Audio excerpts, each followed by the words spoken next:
พูดถึงอาชีพขับรถบรรทุกเนี่ยก็คือจังเป็นอาชีพที่ถือสาปเนาะเพราะว่าส่วนหลายแล้วเขาจะได้ใส่ชีวิตอยู่ทั้งรถเป็นส่วนหลายบ่ว่าสิเป็นกินหรือว่านอนมื้อนึงเดือนนึงนี่ลองเปรียบเทียบเบิ่งเด้อถ้าผู้ใดขับรถอยู่เขาสิใส่ชีวิตอยู่ทั้งรถนี่หลายกว่าอยู่บ้านใส่ชีวิตอยู่ผู้เดียวนี่หลายกว่าอยู่กับครอบครัวจังของผมนี่อาทิตย์นึงได้เข้าบ้าน2 เที่ยเข้าบ้าน2 เที่ยละประมาณ6 ชั่วโมงเข้าบ้านเที่ยงคืนออกมา7-8 โมงเนี่ยประมาณ6-7 ชั่วโมงอยู่ซ้ำนั่นครับกลับไปพอได้เอาเสื้อผ้าไปซักแล้วก็เอาเสื้อผ้าชุดใหม่ออกมาซื่อ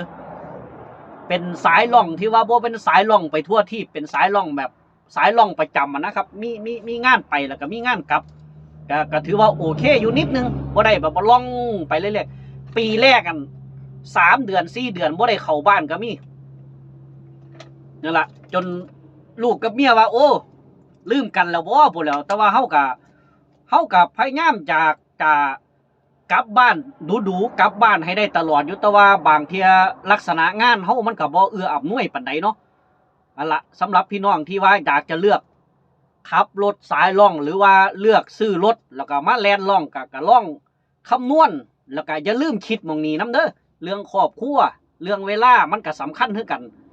จะไปรอดบ่รอดครอบครัวมีส่วนสำคัญหลายบ่แม่นว่ามีแต่ดันแต่เฮาแต่ว่าครอบครัวบ่เห็นนำบ่เห็นดีนำบ่